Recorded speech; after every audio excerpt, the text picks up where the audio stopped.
I'm thinking something like...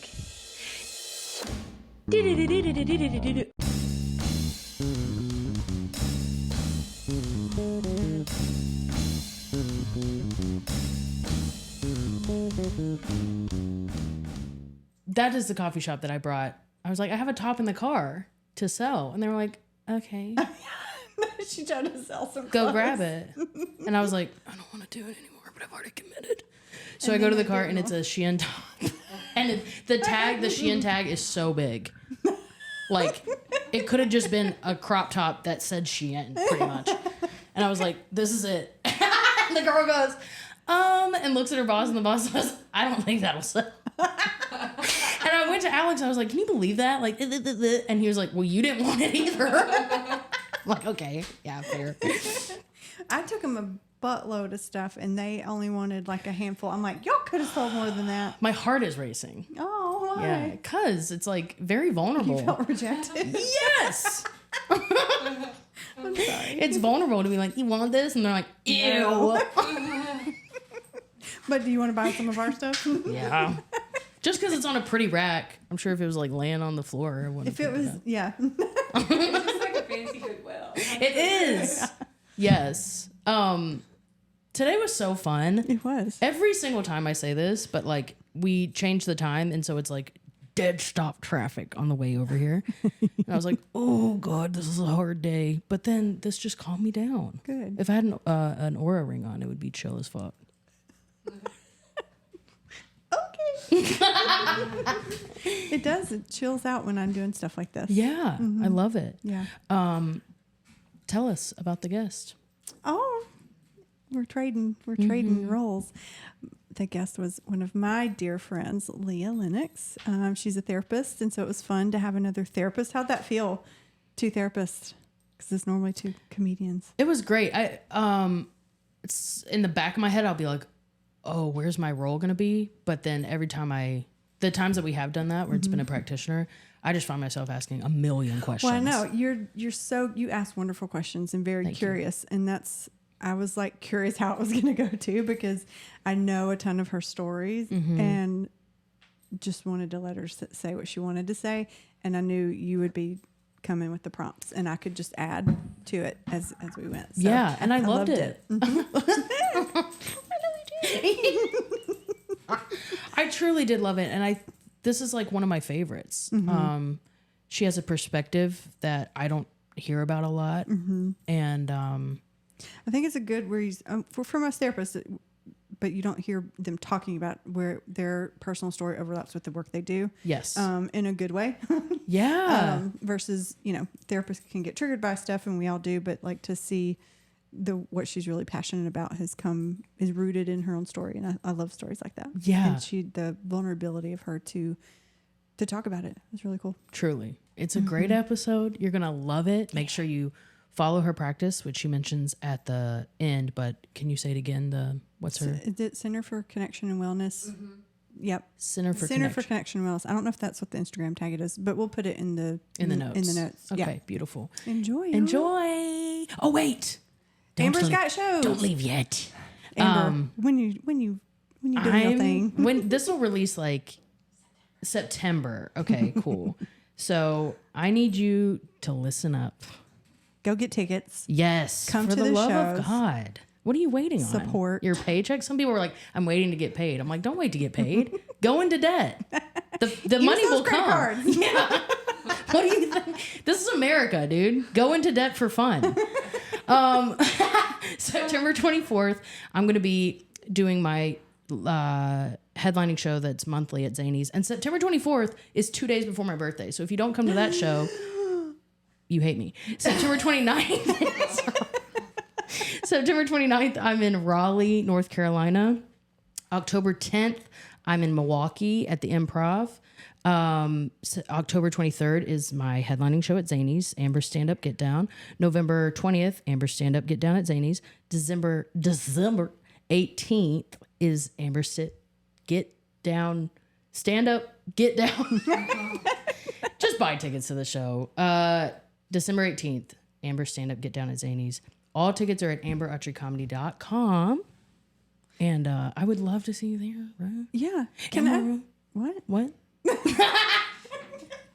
No, I was just saying, can we I don't think you like celebrated the fact that you have your own show at Zany's.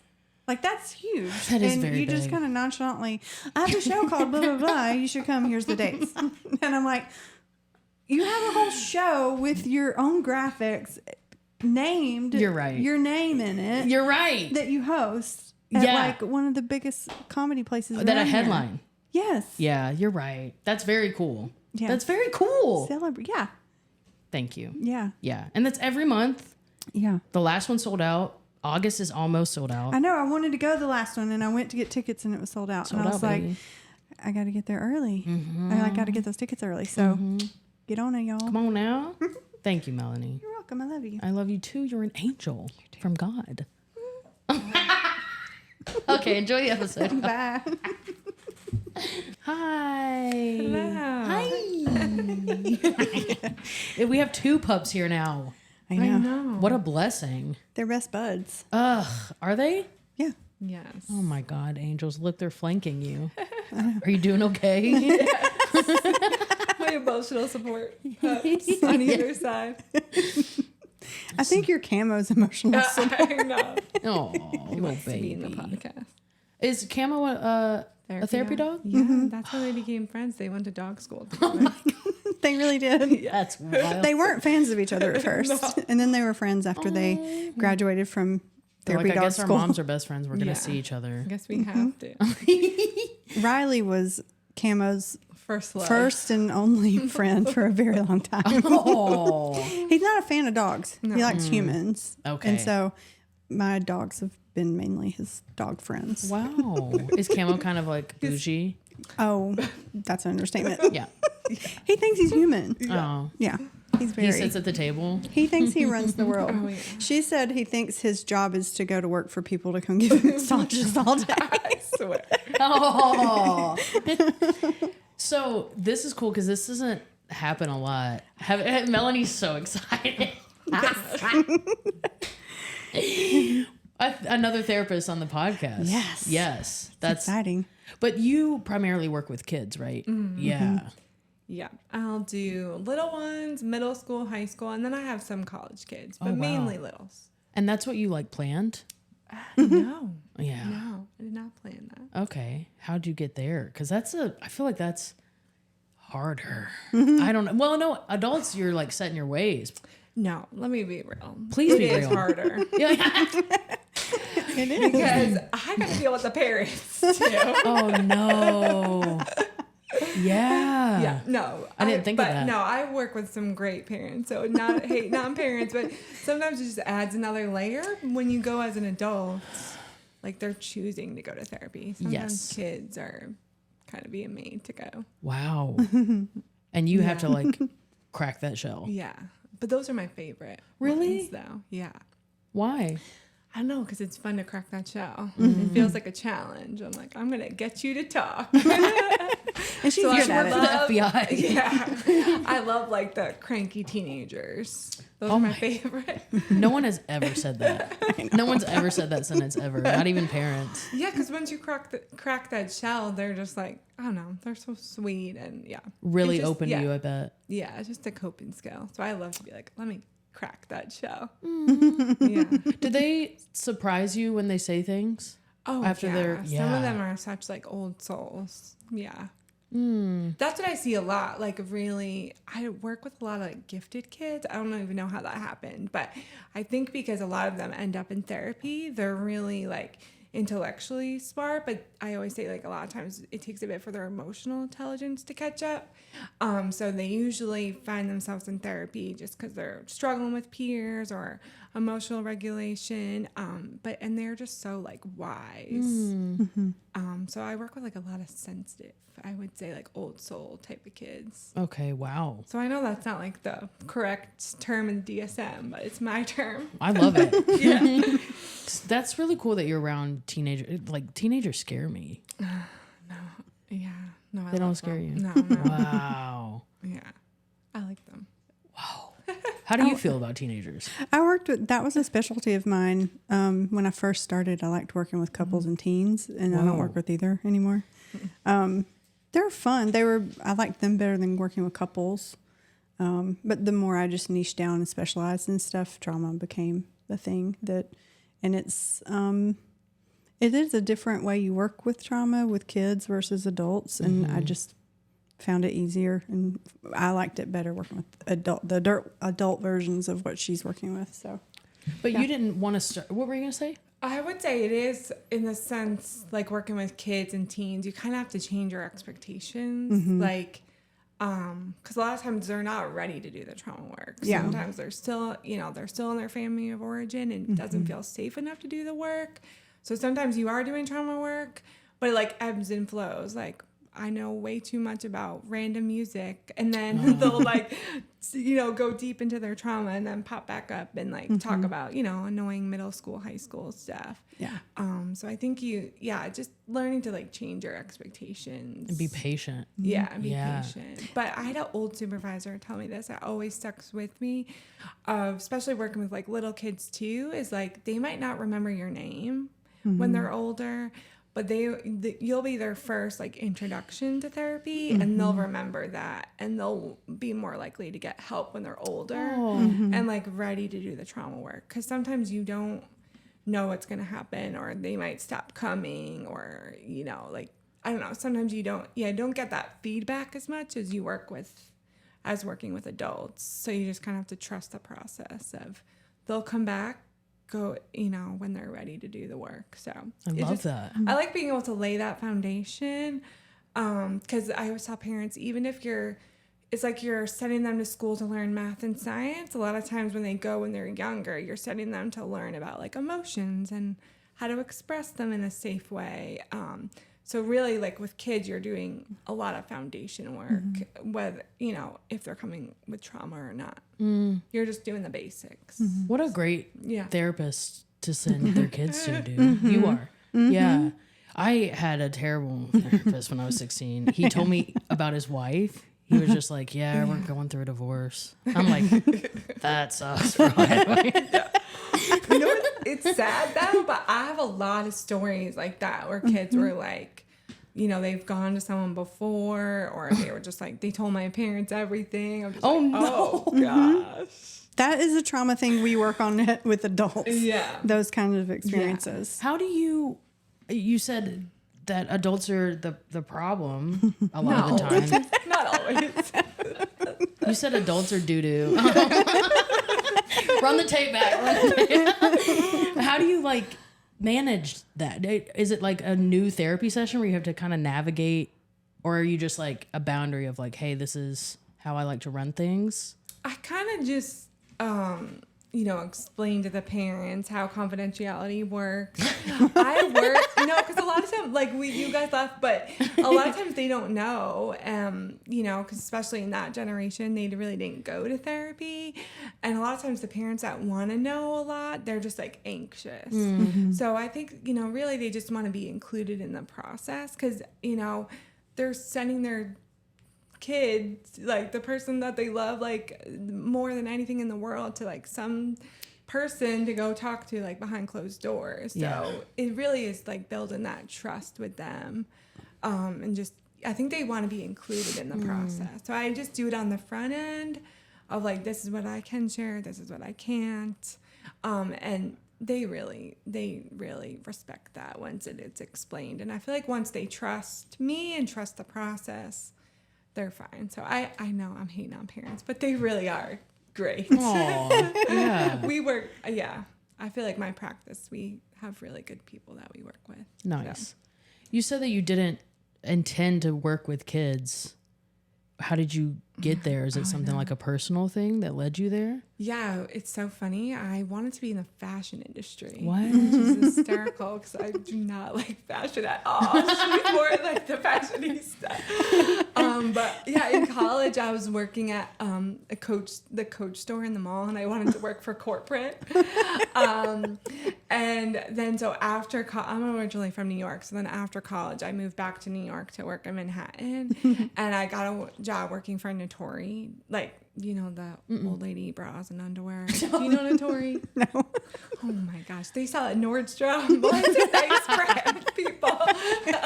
Old lady bras and underwear. I'll write that down. Because you guys are Southern. You bumpkins don't know anything about bras.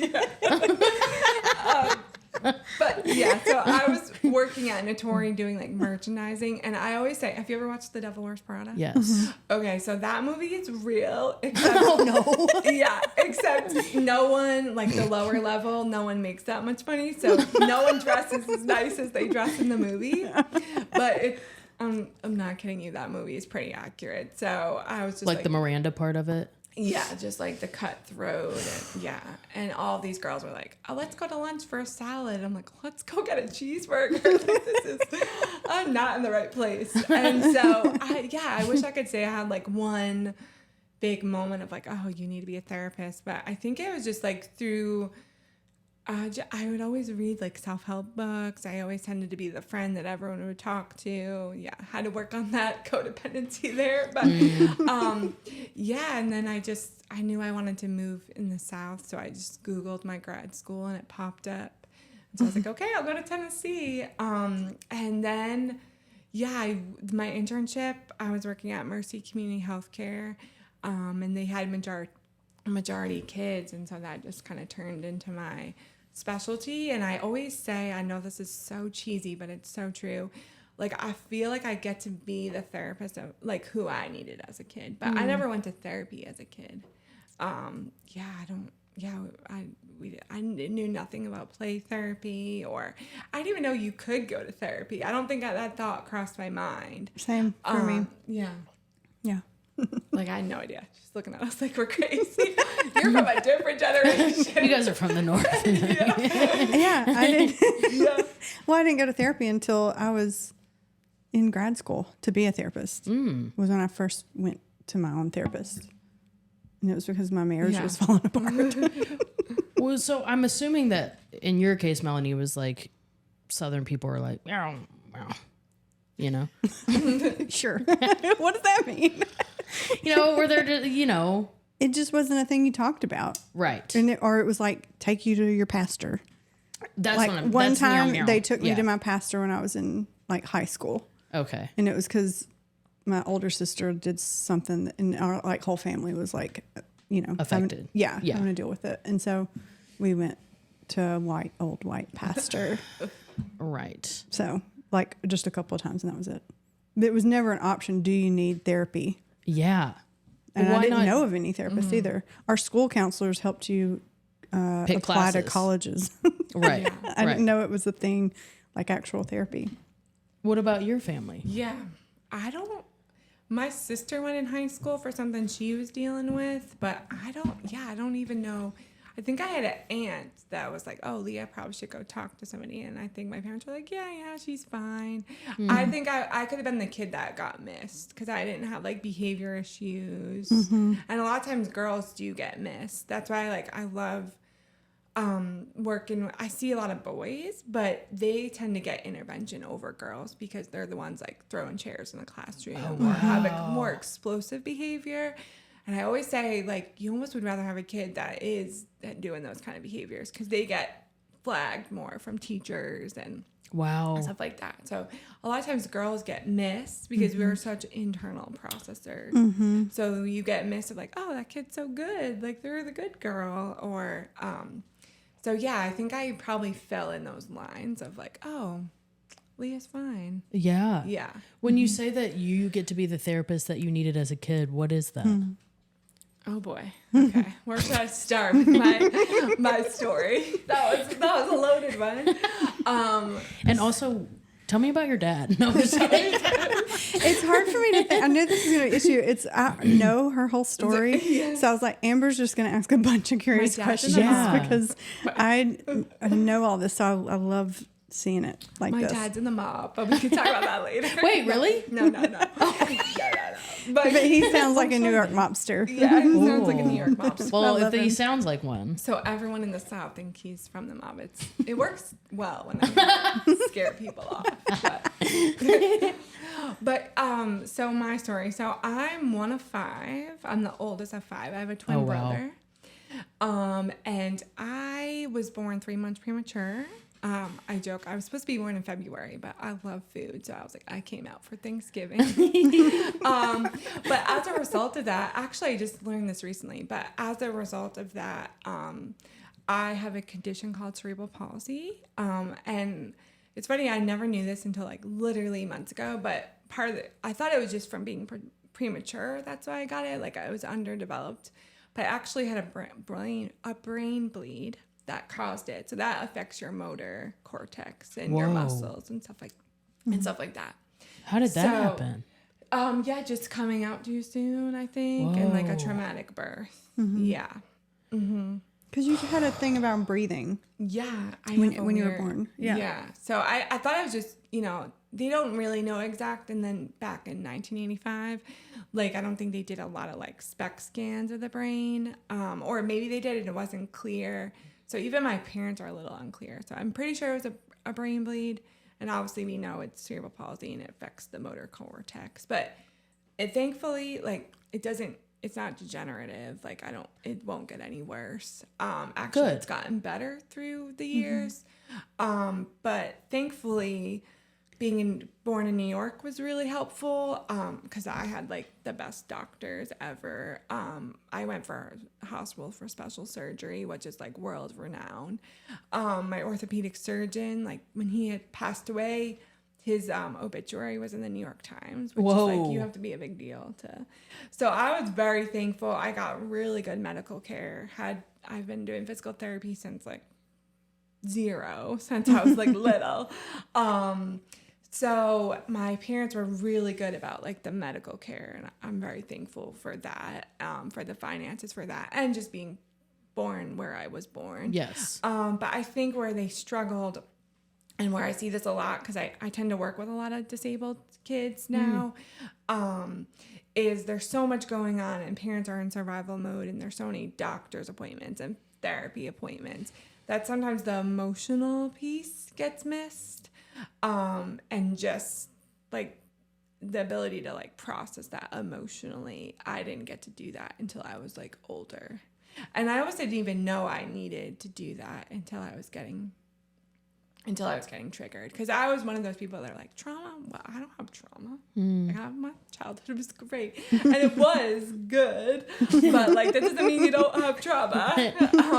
Yeah. So, yeah. So highlight that part. Yeah. That's huge. I feel like a lot of people say that. Yeah. Yeah. Yeah.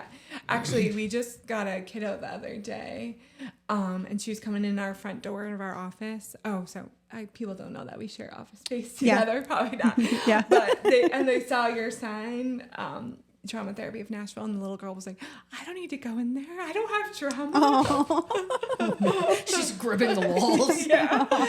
Yeah. So I think like when you're younger, I don't think I even thought of that word, like trauma, or we think of like really, we tend to rate trauma on a scale of like, oh, well, that didn't happen to me, so I must not have trauma. Yes. Like we put it in such a small box. And so it was such a subconscious thing. And then it wasn't until I started working with kids, like kids are awesome teachers because then you're just getting triggered left and right. I'm like, oh, yes. shit, I gotta work through this. What did that look like? So little kids, like, I would do when I was not licensed yet, and you kind of have to pay your dues. I was doing like school-based therapy. And so sometimes kids, like, they can be like so nice, like one day tell you you're beautiful. And the next day, like, just comments of like, what, Miss Leah, why are you walking like that? Or, because adults do that too. Yes. Adults do it too. And I really hadn't made sense of my story or even wanted to say it out loud. Like I know this might sound silly because it's a very visual thing to see, but I kind of would try to like hide it as much as I could. Damn. Up until even like recently of like, oh, like I'm going to meet a new person. how would I strategize so I don't really walk a lot in front of them? Wow, how stressful. Yeah, it's so stressful. Try dating. Oh my God. Because I would, try to, just be like, when are they going to ask me the question? Like, I don't, because I always say, even though it's something it's visual, like it's tied to really vulnerable emotions. So I always say it's almost like if someone had trauma, let's say they were like sexually abused or something, it almost feels like you have to wear it on your shirt, and so you're like, sometimes, you get to choose when you tell your story a lot of times, but I think when you have a physical disability, you don't always get that choice, because when you get asked, you're just kind of like, it almost used to feel like I was backed into a corner. Yeah, I was like, I don't know you, and I don't want to talk to you. Right. But now I think just working through that emotions, what I really had to do, and I didn't realize this for a long time, was really grieve what it was like to have like a normal body, whatever a normal body is, but whatever society says is like a normal body. And that really was awful and beautiful at the same time. Because I feel like that grief piece really helped me move through, just like the emotions and being able to like accept my body more. And just, accept myself more. What do you mean by it was awful and beautiful at the same time? It was hard. Healing sucks. Yeah. But like, can you say more on like, can you put into words about what was awful and what was beautiful? Because beautiful. Yeah. Well, I think it's just awful is just, knowing that feeling of like when you're so triggered, like. Yeah. And just that emotional dysregulation or just that emotional pain, that part is so hard. But I think what's beautiful is getting to the other side of just being like, oh my gosh, like that used to trigger me so much and now it doesn't. And I know like we see that all the time with clients, right? But like just seeing it for yourself, you're like, oh yeah. So I think the beautiful part is getting to the other side of like freedom. Yeah. Just to be totally, completely yourself. Yeah. And so we're best friends. So She just decided that. Yeah. How long have we been friends? I don't know. Even know, like 7 or 8 years? 7 or 8, yeah. Yeah. So I've gotten to see her move through a lot of this. Wow. And I think you're really good at like, when you get triggered and something comes to the surface, you're like, all right, let's deal with it. And I've just seen you over and over. You're like, is this ever going to be done? And so just the hard part and there's so many different ways it gets triggered.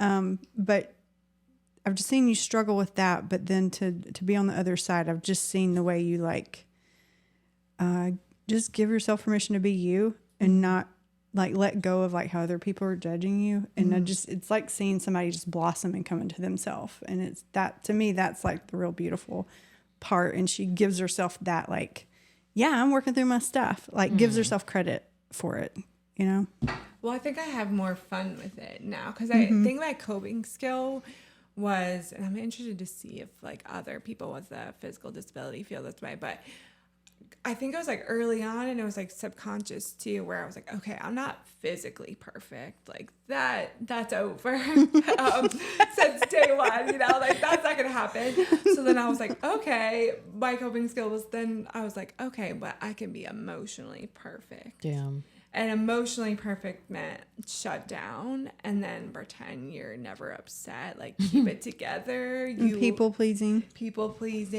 like everyone else struggles emotionally, not you. Like you're good.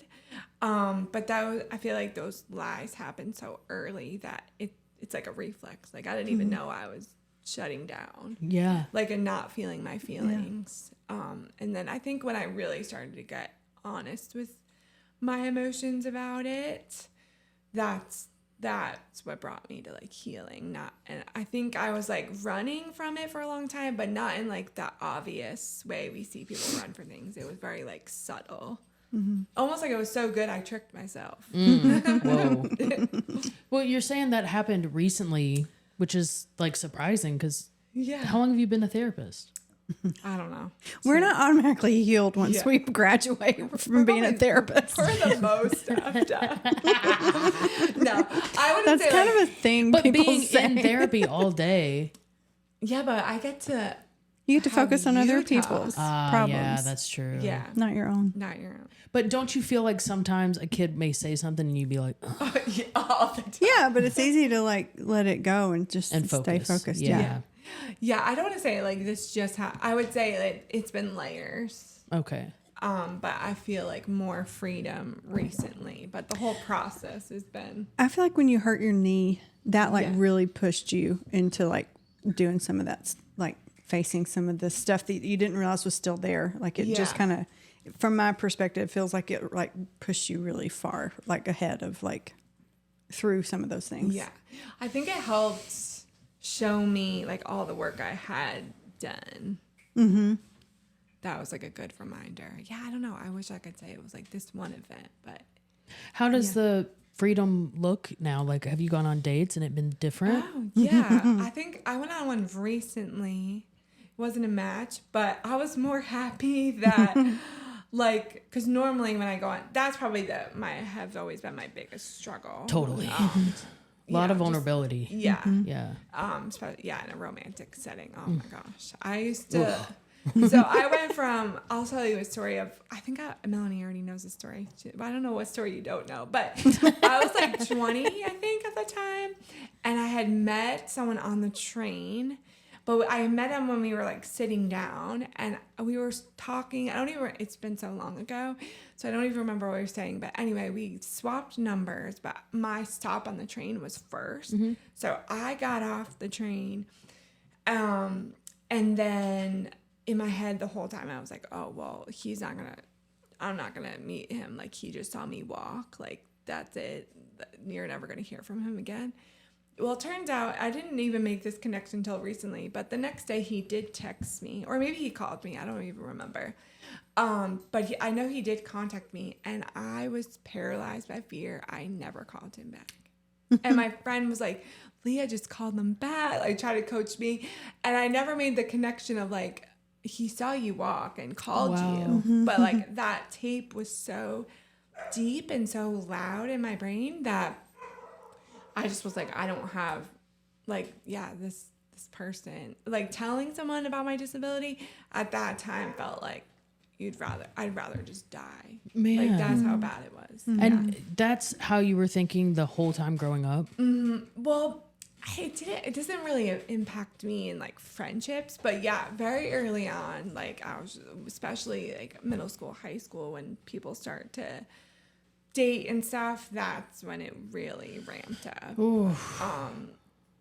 And I just avoided that for a long time, but thankfully I feel like I've worked through. And then recently I went on a date. It wasn't a match, but I was like, I think I called you right after. I was more excited that I wasn't nervous. Like I was like a little nervous for the date. You were more excited about the burger Yeah, that you were going to eat. But yeah, You love burgers. I do, It's her I do. thing. And so I was more excited that I was like a normal range of being nervous of going on a date, because normally I would be strategizing like, oh, I gotta get to the restaurant first.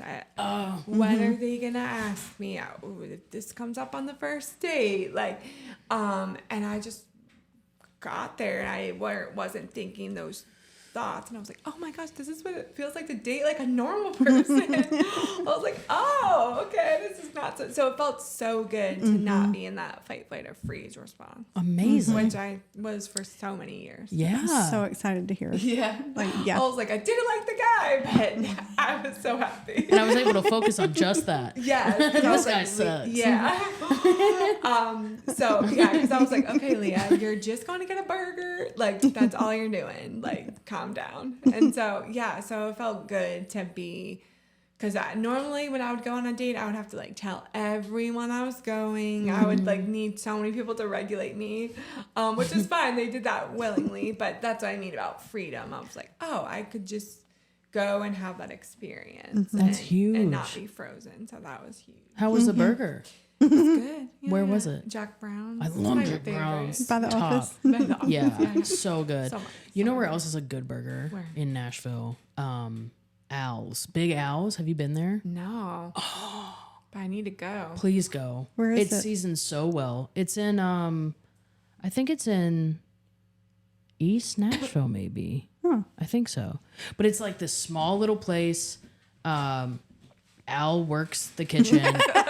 It's so does good. everything. I'm kind of like, oops, on saying it on the podcast because I kind of want to keep it hush hush. But don't go there. This is for Leah.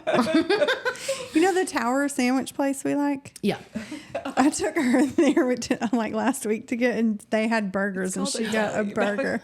Yeah. The deli. But The New York and hers get pissed. No, the guy, It's a deli. the owner, can I tell the story? Okay, so we go, and it's over. Oh no, it's gonna close at 8 or something. We get there right before closing, and Melanie was like, "Oh, I'm so sorry. Can we still order?" And the guy's like, "No, maybe if you didn't talk too long outside, you'd be fine." wow. Yeah. And she So was- you're looking at us. and So you noticed. I was like, oh. So her southern self was like, "I'm so sorry," and I was like, "Melanie, he's messing with you." At this point, I could hear his New York accent. I'm like, "Where are you from?" And he was like, "Westchester." So I was like, "Me too." And yeah, and then one of their locals comes in and she's trying to say hi, but she gives everyone the finger. And I was like, "Melanie, I feel like I'm home." I know. Leah's like, I'm home. So That's I was like, "I awesome. love this place." her dad's coming to visit in a few weeks, and while she's gone out of town, so we're gonna go to a lunch date there Yes. Oh my God. Oh, that's perfect. because he's like New Yorker. Yeah. Did you have anybody in high school that you could share those feelings with?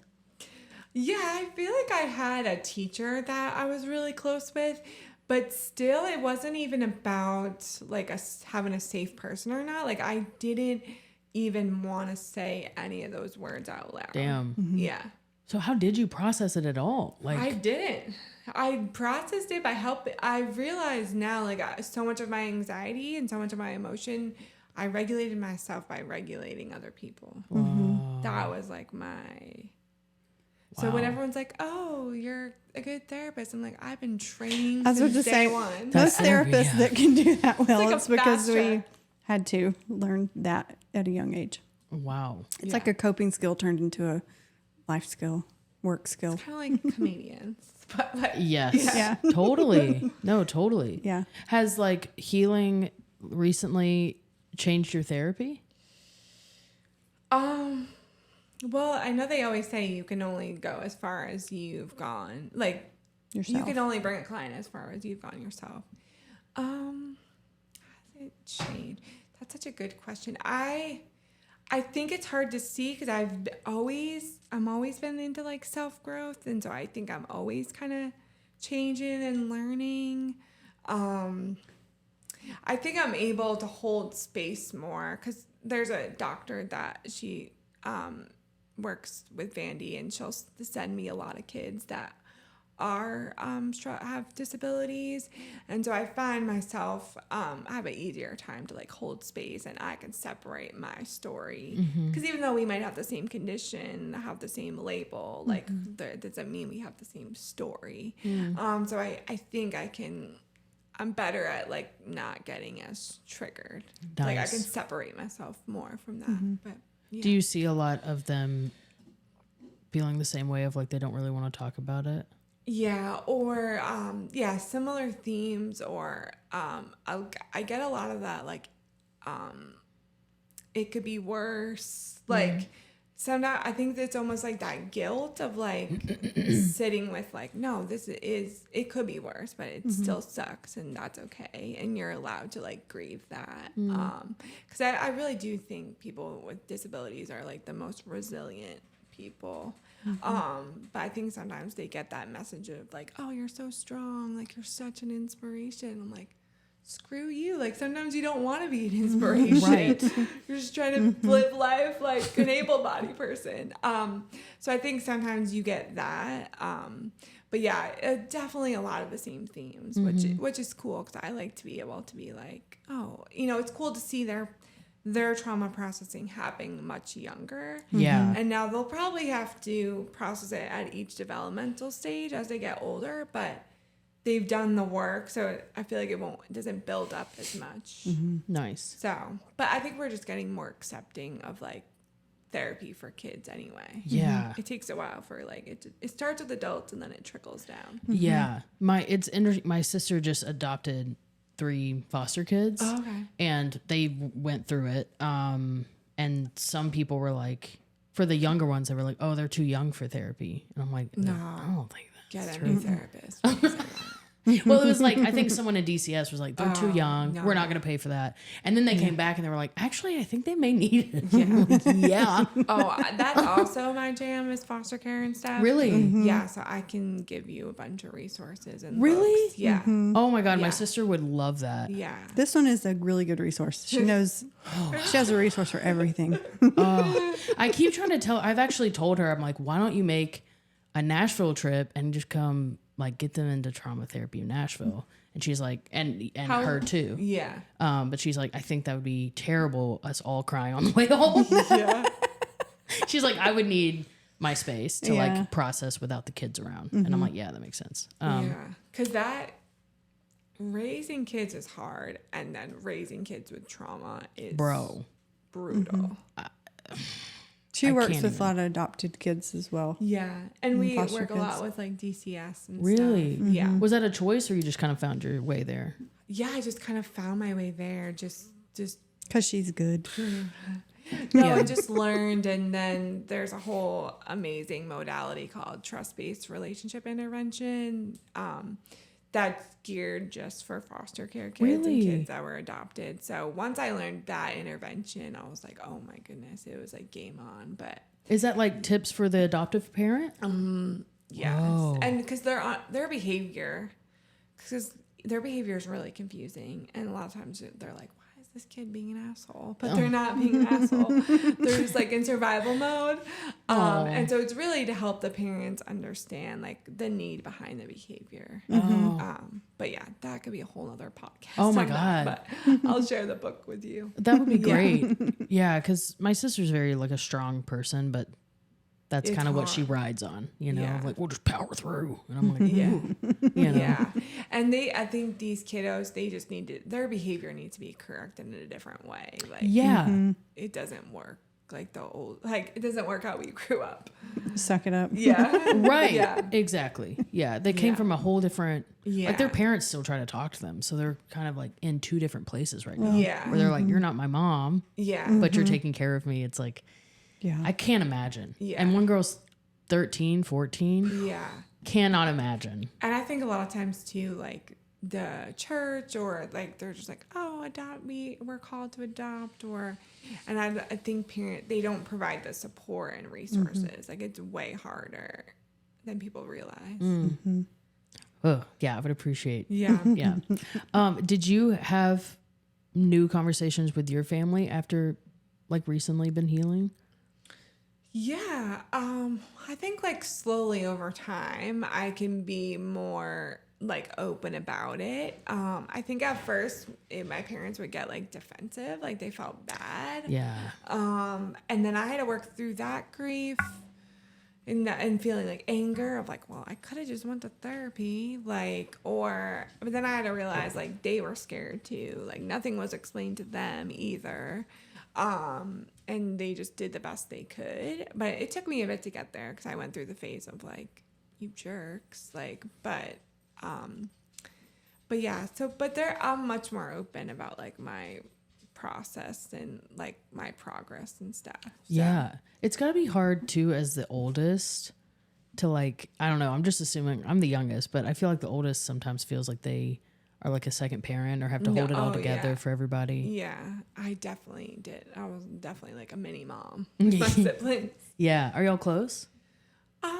Yes, but they don't live here. So one lives in Charleston, and then the rest they live in New York. Okay. So yeah, we are. I would say we're pretty close. Yeah. Like similar in age and everything. Yeah. Well, yeah. My mom. So we had twins, and then my sister Jenna is 18 months younger than us. Oh yeah. I forgot you had a twin. Yeah. Brother? Yeah, brother. Yeah. Some people still ask if we're identical.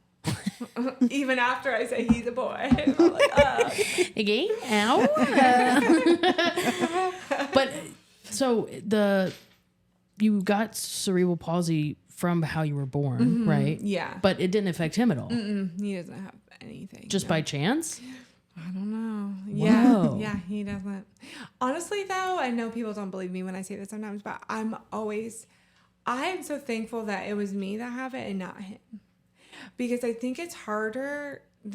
I'm not a guy, but I feel like it'd be harder as a male to have a physical disability, like with the sports and stuff and not being able to be in athletics. I don't know. I feel like, and maybe this is just my view of it, but I just feel like it would have been harder on him. I don't know.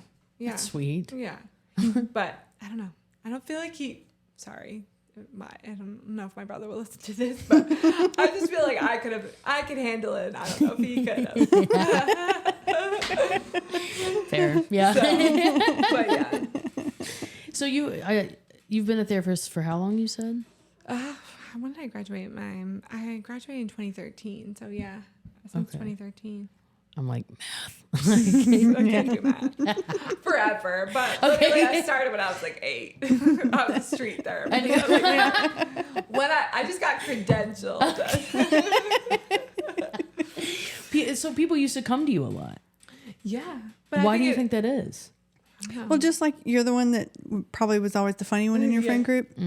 Therapists are normally the ones everybody talks to.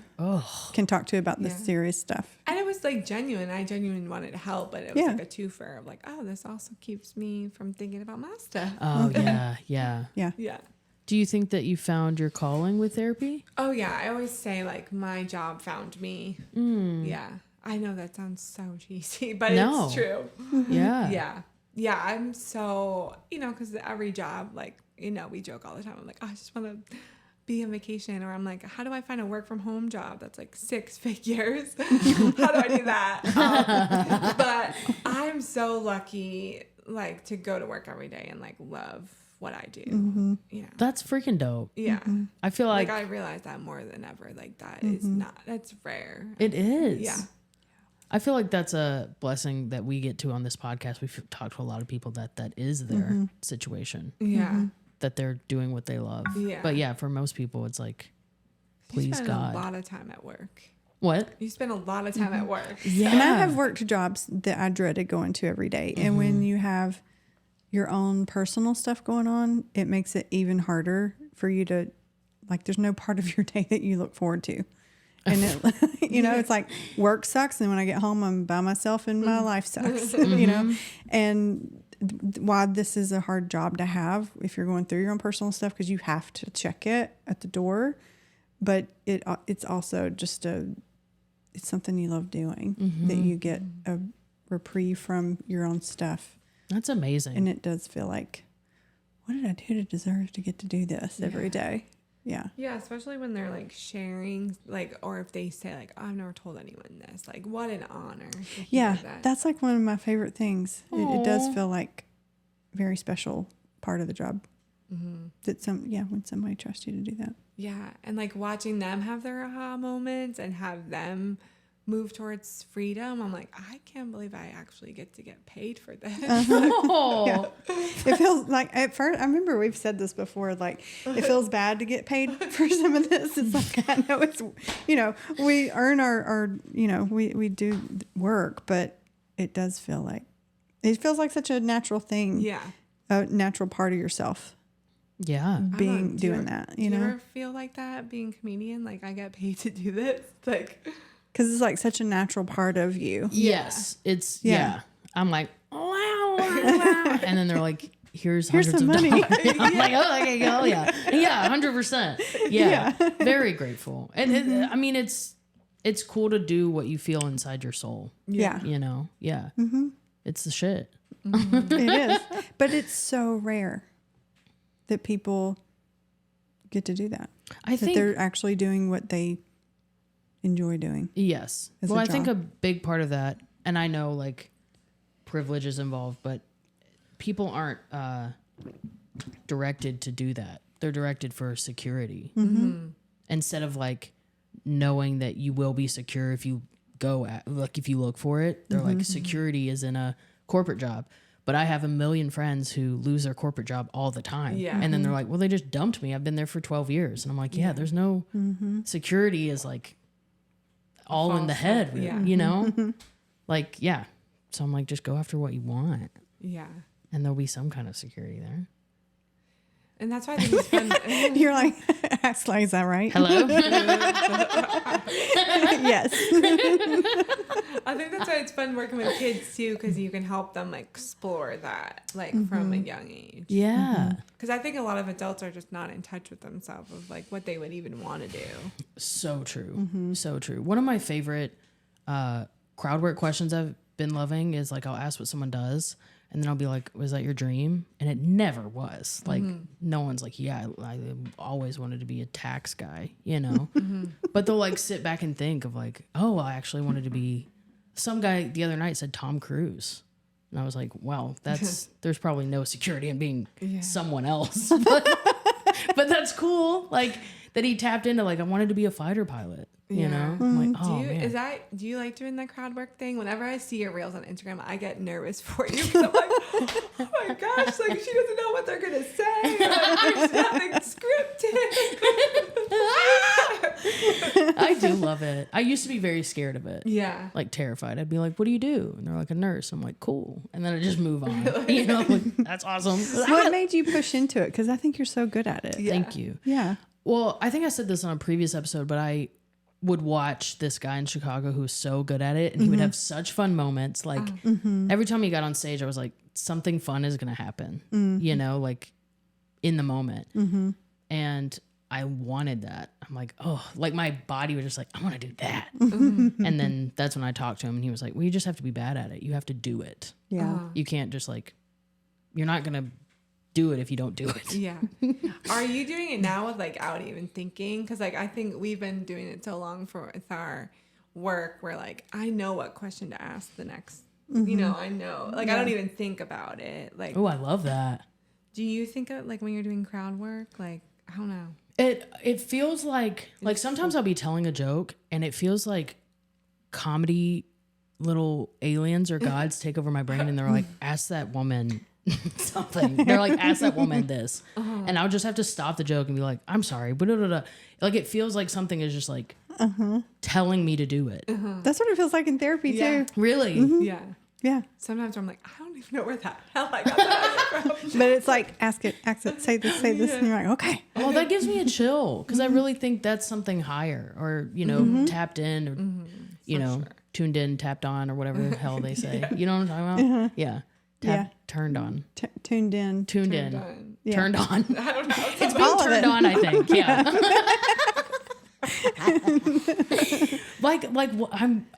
I'm sure this is hard to say, but like, I was going to say what kind of questions, but when you ask the questions, can you see the person be like, oh, yeah. and you're like, oh, I'm glad I asked that. Is it like that? Oh, Yeah. I mean, sometimes they're like, no, that's not right. And you're like, okay. all right. Cross that one off. But it's always asked with, how does this resonate with you? Tell me if I'm tracking with you. And then sometimes they're like, maybe, kind of, but maybe not. But it just makes them think harder about what is. So I'm like, okay, I got that wrong. What is it? Love that. Yeah. But yeah, it does. It feels like you're just in the moment. Did like, that take time? Did you have to, like with crowd work, I had to decide, I'm going to do this. Did you have to decide, I'm going to ask these questions, even if it's like scary?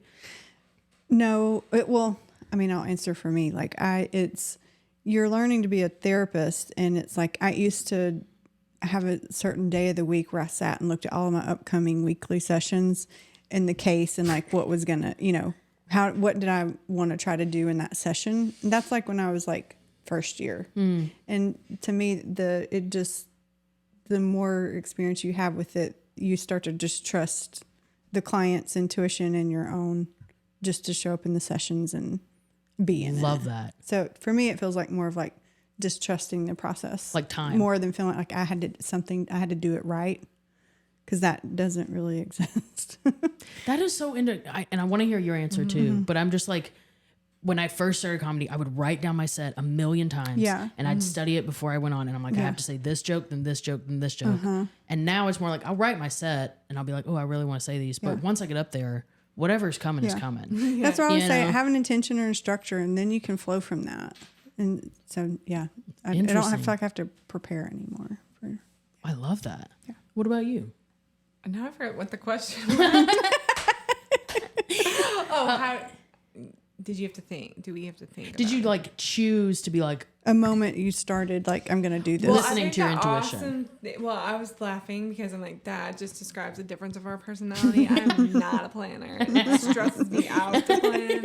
Really? Yeah, it's so annoying. I don't like it. But somehow we became friends. But I think what really helped too is like working with kids, like right out of the gate. You know, I would plan doing like, oh, we're going to do this activity, or like, I really want to make sure we work on these coping skills. And then the kid gets in the room, like, I'm not doing that. I'm like, oh, shit.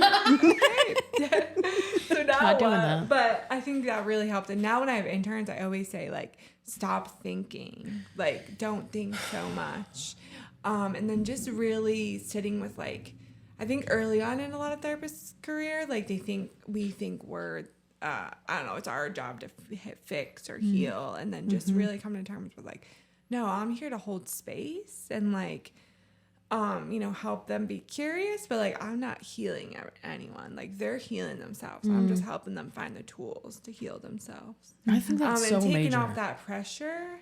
And then you can just, I know it feels weird to say, but it's kind of like fun. Like even the hard stuff is fun. Because it's your calling. Yeah. So you're like, I can just, if I'm not thinking, this just flows. Yeah. You're in flow. Yeah. Yeah. Well, when you learn you're not responsible for their healing, Yeah. that is a huge relief that lets you do more of that flowing with.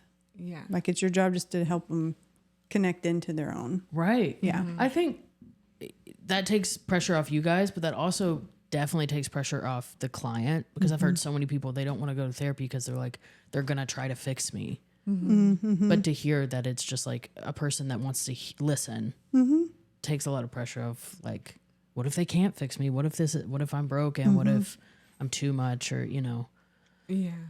Oh yeah. Clients are so hard on themselves in that way.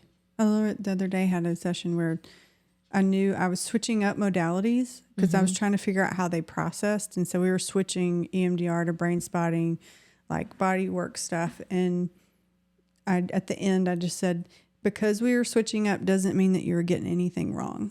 I said, we need to figure out how your brain's going to process in the best way. And, later he was like, thank you for telling me that, because I would have been worried about that after the session. And we do that in such subtle ways all the time, just constantly judging like our process and like, are we doing it right? Am I working hard enough? Right. For this to work or heal. Right. I've caught myself before going in my therapist being like, I'm having a bad day. How do I lessen that? How do I make it less of a bad day so she has a good time? So it's like, and I've said that, and she's like, that's why you're here. It's for when you have bad days. Or I'm people, like, oh. I've had clients wanting to cancel because they're having a hard day. I was like, probably the best time to come in. Like, let's not cancel. Like, oh yeah. The best is when you're having a good day and you're like, oh shit, what are we going to talk about? And then you leave crying. Yeah, I'm like, well, okay, I can now we can get bring in there. this up. Yeah. I remember once I was like, oh man, like I had such a good time. Like I flew into Nashville. I saw Nashville from the plane window and was like, man, I love this city. Like I'm so happy to be home. Just saying that, and like things are good. My therapist was like, yeah, what would 14-year-old Amber think about that? And I'm just like, I'm like, how did you do that, dude? We just started. You just ruined my day. I was like, the sun's out. And she was like, yeah, and what? But what if it rains? Yeah. And think about, well, how do you feel about that? I'm like, working with kids, do you treat adults different? Does it allow more grace for adults from you? Yes. Oh, that's so nice.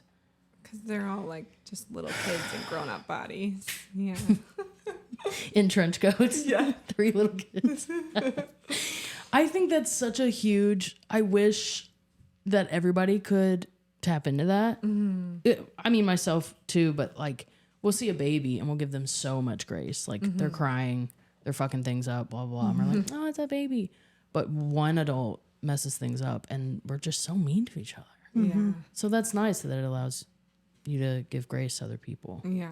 Yeah. I think being a therapist helps that. Yeah. No matter what population you Yeah. work with. Yeah. Like when somebody's being a Karen, I'm just like, oh, she doesn't like herself very much. Yeah. You know, or like, Yeah. it's like, oh, to live in their brain or their nervous system, you know, it's more of like the whole, what's happened to them, you know? I was just going to say that. Yeah. Yeah. Do people, I've heard Melanie's experience a little bit, but when you go on dates and you say you're a therapist, is that it? I put self-employed. Yeah. I'm self-employed. Yeah. And when I'm on a plane, I sell insurance. Yes. Yes. But I love to meet people on the plane. Not all the time. Not all the time. Yeah. I've got I'm a headphones stay in my little cubby. She had somebody's phone number and their kid is now coming to them. Like she just like makes friends and knows everybody. And she was like, I met somebody that's a dog walker on the plane. I'll see if they can help. When we were looking for a dog walker. No, but I'm passionate about people, and I feel like I try to stay in with the new science and what's the most holistic, and so I just love to share information with people. Like I feel like everybody deserves healing and wellness. So I'm just like, how do we reach as many people? And yeah, so I just try to use my little corner of the world Yes. to share that. Yeah. I love that. That's, yes. I love the deserving healing, or what did you say? Yeah. Happiness? Everyone deserves healing and Healing. wellness. Yes. That's what, when like, we've said this before, but I'll be like, are you in therapy? And people will get offended. And I'm like, no, I think you deserve it. Not that you need it. You deserve it. Yeah. You know? Because I feel like we've all been brainwashed. Like, and so it's like, I feel like therapy is like unbrainwashing yourself to get to like back to that inner child. Yeah. Is your family in therapy? Let's see. Yes, I feel like most everyone's gone, but not my parents. Okay. It's a lost generation. Yeah. We're moving forward. We're moving forward. Yes. Yeah. But I feel like my mom, she's done her own kind of healing work in her own way. But I don't think she'd ever go to therapy. So I got you. Yeah. yeah, and I think maybe Melanie, you struggled with this too, but I think sometimes when you're a therapist and then you like go back home to like family dinners, like I would be like psychoanalyzing everyone. Right. And then I really had to work through of like, you're not at work, like turn it off. And then I think I could just like enjoy myself more and just accept them for where they are in their healing journey. Yes. Yeah, and just enjoy them more and not try to be like therapist Leah when I was home. Because even if I wasn't saying it, I was like Acting it. thinking about it. And now I'm like, yeah. I think So that's an extra level of healing for yourself, because you're like, I don't have to take care of this. Yeah. That's their thing. Yeah. It's what Kourtney Kardashian's going through. Literally, you and her are the same. I wish we had the same bank account.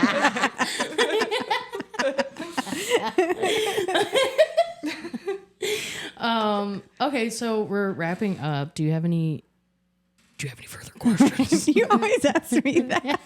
Well, And because I'm I don't always want to like, be like, okay, we're done. And you be like, wait. It's okay if you don't. So she probably doesn't have a question. I know. It's like hard to think of. It's like I'm like, I don't know if she wants to say this out loud or not, so I'm not going to ask. Fair. Yeah. Yeah, that isn't like a anything to say. That's like a anything. Yeah. That's fine. No. Okay. Do you have anything you want to say? No. Well, we have a question. Do we want to ask from those? We have these little boxes. I will, while she's getting that, I will say one thing I've noticed is your willingness to talk about like your disability and like publicly. That has not always been easy to do. And I think it speaks to the healing you've done with like at the ease at which you have and like the working with clients that are dealing with it. But like it was Disability Awareness Month. Yeah. In July, and you did videos about it, talking about some of your it own. was my version of pride. I was like, I'm coming out. Yeah. Yeah. Yeah. And I was really, I'm proud of you. Yeah. Aw. Yeah, because I think part of it was, and this could be a whole longer thing, so I'll be quick, but like when you have a mild disability, like it was kind of confusing growing up because I didn't have a normal body, but then I wasn't in a wheelchair. So then it was like, what's my label? And I see that a lot with kids where like we're still technically disabled, but then again, that category, sometimes I feel like that's why representation matters so much, because growing up, the only disabled person you would see on TV is like someone in a wheelchair. Yeah. Which is awesome because we have that too, but that is not the only, that's not the only way disability shows up in looks. And so it wasn't until my personal work where someone was like, you know what, Leah, you didn't see anyone that looked like you. And I was like, at first I was like, well, I'm white and I'm a female, so I think I did, you know, but then I was like, you know what, I really didn't, because like I didn't see anyone that really like walked like me on the TV, but that took a bit for me to be like, oh yeah, you know what, I really didn't. Yeah. But yeah, and now I can be much more comfortable and like share my story more. So. I love that. Yeah. And you're doing a podcast about it. That's You're badass. Thank you. You're welcome. Okay, here's a good one. What would your younger self not believe about your life today? I think how happy I am and how much I love myself. Mm-hmm. Yeah. Well, And I think if they would, and I think well, you know, we finished. I have process. Sorry. I think too, that my younger self would be like, how the heck did you end up in Nashville? Like, I don't think I even I feel like New Yorkers are kind of very like, there's no other state besides New York. And so I never even like thought about Tennessee before. But yeah. Now you're down here. No one knows what an old lady bra is. Yeah. Or what a deli is. Okay, can I ask one more? Sure. Because there were two really good ones. What's been the best compliment a stranger has ever given you? Oh my goodness, that's a good question. Stranger. I don't really know. Probably just commenting on my looks, because I think for a long time I didn't like feel attractive, or like I would always say like, who's gonna grow up and want to marry, like no one dreams of like, oh, can't wait to marry someone that's disabled. Like that's what I have in my head. So I think I like shut down my sexuality. And so I think when I kind of work through that, like just I'm like, oh, now I can stand in the mirror of like, oh, I am pretty. And I do feel that. And so I think probably that. Yeah. Love. I like that. That's dope. Yeah. Do you want to tell people where they can find you? Yeah. So I have a practice in the same building as Melanie's, called Center for Connection and Wellness on Music Row. So, and our website, I'm like, so bad I always forgot our website thing, but it's therapycentertn.com. Therapycentertn.com. And do you see primarily kids? Yeah, I see primarily kids, college kids too, but then I have other people in my practice that specializes in different things. Oh, beautiful. Okay, and your Instagram? It's Center for Connection and Wellness. Yeah, I'm sorry. I'm really bad at social media. I'm trying to get better about that. You're great. Yeah. No worries. No, I don't have time for it. No, it's a full-time job. Yeah. Thank you for coming. Yeah. Yeah, thanks for This was having me. really I'm glad cool. to finally have you here. Yeah. It was fun. Yeah. Grateful for you. Yeah. Thank you for listening to I'm Fine, It's Fine podcast. My name is Amber Autry. I'm a comedian based here in Nashville and internationally touring. You can find me on all platforms at Amber Autry Comedy. And I am Melanie Reese. I'm a trauma therapist here in Nashville. You can find me across all platforms at Trauma Therapy Nashville. We really appreciate you listening so much. And if you want to give a little extra for free, make sure you're liking, subscribing, rating, reviewing, sharing with your friends, talking about it to literally everyone you see, because it helps so much, and we're so grateful for the extra effort. And if you like what you're hearing and you want some bonus material, that includes interviews with other practitioners and all the juicy stuff that Amber and I talk about that doesn't go into the normal podcast. We'd love to have you subscribe. You can find the link in our bio, and $5 a month, you can do it.